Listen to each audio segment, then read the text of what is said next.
Hey everyone, welcome back to another video. In this video, we're going to talk about the new tax-free home savings account. But before we do, go ahead and hit that subscribe button. It helps me a lot and it keeps me motivated to make these videos. So here's everything you need to know about this new tax-free first home savings account, or FHSA.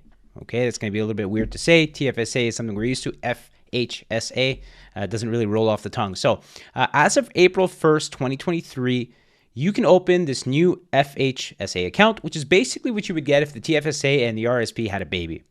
This new account will allow you to contribute up to $8,000 per year, which you could count as a deduction against your income, kind of like a contribution to an RRSP. Now, the account holder can then invest that money and earn investment income like you would in a TFSA or an RRSP. But the whole point of the account is to help people save up to buy a home. It does this by allowing the account holder to withdraw up to $40,000 from the account tax-free when buying their first home. Kind of like the RRSP's First Home Buyers Plan, which allows you to withdraw $35,000 to buy your first home, except you don't have to pay back the FHSA like you do your RRSP, which makes it clearly superior to the RRSP for the purpose of buying a home. So here are all the details. In order to qualify to open an account, you have to be at least 18 years old, or 18 and over. You have to be a resident of Canada, and you have to be a first-time home buyer.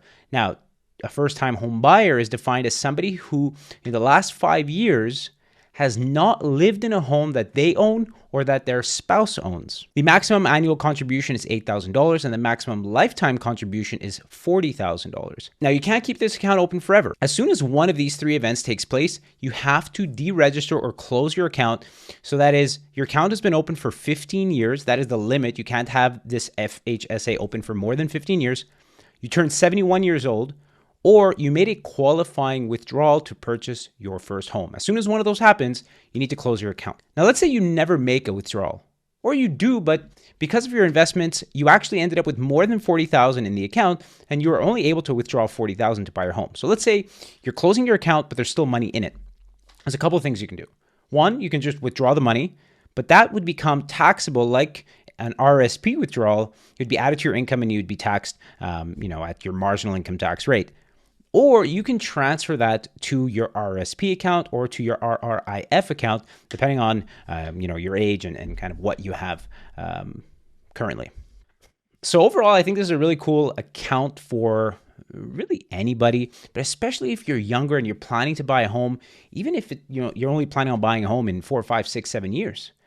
This is a cool alternative to the RRSP because, if you're 18 years old and you really haven't worked, then you probably don't have any contribution room. So you don't have to create contribution room with this account like you would an RRSP. So you can start contributing right away. It's also cool because you can invest that money and earn tax-free income, essentially kind of like a TFSA, as long as you plan on withdrawing that money to go towards your first home. Lastly, it also creates a tax saving opportunity that goes beyond the RRSP, right? So you can contribute to your RRSP and reduce that amount from your income. Well, now you have a new account, again, assuming you don't already own a home. Now you have some new account that you can contribute to and count against your income and lower your tax bill for the current year. So if you are a first-time home buyer, again, that means you haven't lived in a home in the last 5 years that you or your spouse own. You've got a little bit of extra money. I would heavily consider creating one of these accounts. Call up your bank or go see them. Pretty much any bank or any broker where you have a TFSA or your RRSP can do this for you, and open up this new tax-free home savings account, or FHSA. So that's it for the short video. I hope that you found it useful. If you have any questions about this or anything else, please leave a comment. I do read them all, and I'd be happy to chat with you about it. See you at the next video.